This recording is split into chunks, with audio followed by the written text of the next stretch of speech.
This is Rabbi Yitz Staum of the Jewish Student Union of St. Louis. Recent events have sparked a reckoning with history. Many Confederate statues and beyond have become the target of fierce debate as to whether they belong in the public sphere to be venerated as having contributed greatly to U.S. history, or removed because of gross injustices of humanity that the statues represent. This highly emotionally charged debate has reached the apotheosis of St. Louis and the very name of our city. There are those who say that the statues need to be taken down and our city needs to be renamed.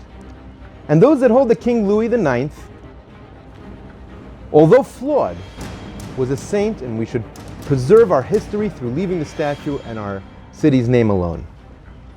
So rather than insert myself into that debate specifically, I do think that it offers us a tremendous learning opportunity. And to that end, I'd like to offer my own perspective, not to the statue per se, but on the topic of St. Louis himself. In just a few weeks, on July 30th, 2020, Jews all over the world will commemorate the saddest day in the Jewish calendar, the 9th day of the Jewish month of Av.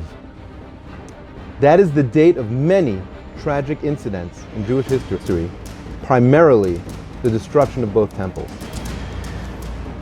We use that date to reflect on all of the hardships that we have had to endure over all time, to help us correct ourselves and bring the time when we will merit the rebuilding of the third temple in Jerusalem. It's a 25-hour fast day in which we sit on the floor and mourn decades, centuries, and millennium of spilled Jewish blood and tragedy for our nation. There are tens of lamentations that we recite over the destruction of our temples, the horrors of the Crusades, the Holocausts, expulsions, for example. And one of the lamentations in Hebrew is entitled Sha'ali Sirufa Ba'esh. O Torah who was burned, seek out the welfare of those who mourn you.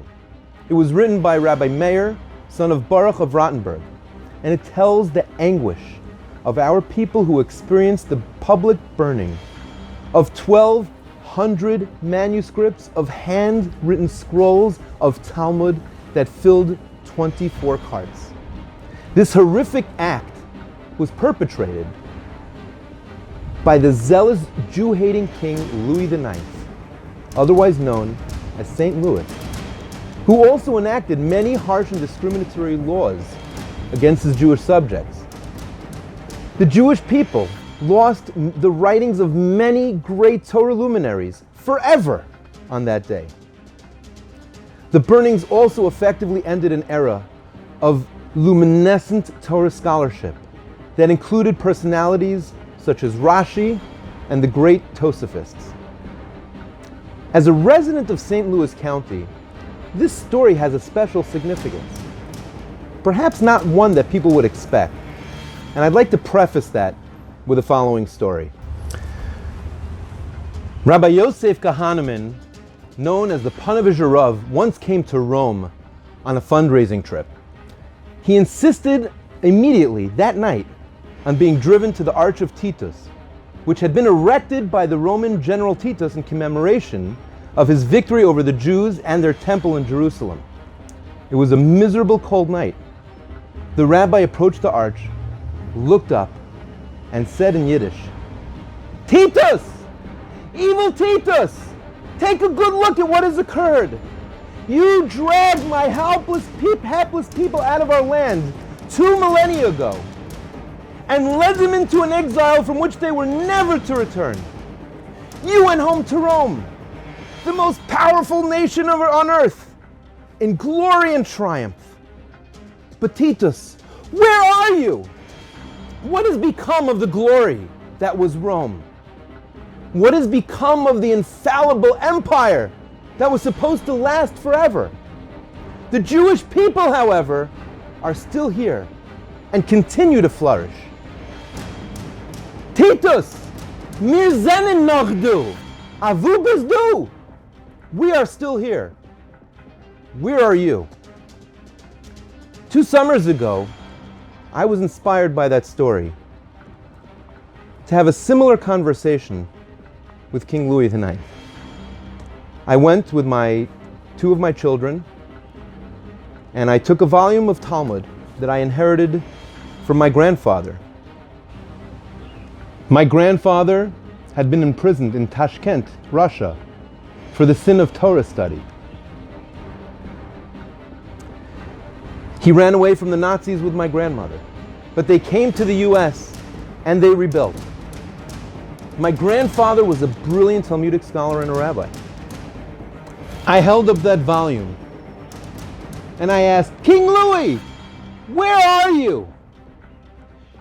You knew the importance of our Talmud, and that's why you tried to destroy it. But the only thing anyone knows about you is that you have a brewery and a baseball team. We are here studying the very Talmud that you tried to obliterate in the city named for you. Louis, you are gone. We are still here.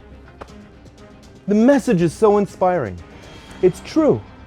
Our history is stained with the blood of persecution, execution, expulsions, pogroms, and Holocaust. But as historian after historian have noted, Jewish continuity and survival can't be logically explained. In Leviticus, we were told that although there are going to be very trying times for us throughout the exile, the Torah says to us, yet, even then, when they are in the land of their enemies, I will not reject them or spurn them so as to destroy them, annulling my covenant with them, for I, the Lord, am their God. One more interesting tidbit. The burning of the Talmud in that year was committed on the Friday of the week, in which the Jewish people read the Torah portion called Chukas.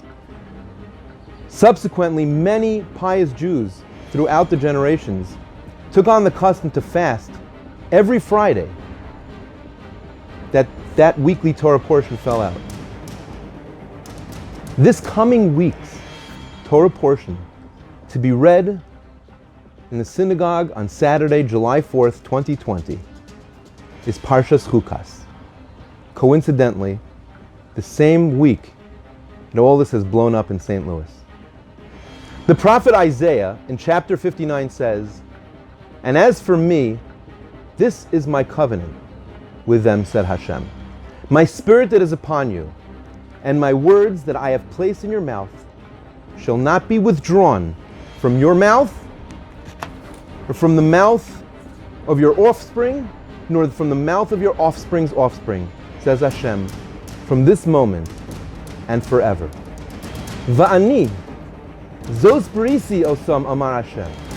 Ruchi asher alecha udvarai asher samti beficha lo yomushu mipicha umipi zaracha umipi zera zaracha amar Hashem me'ata ve'ad olam." So let's look at the lesson of St. Louis, statue or no statue.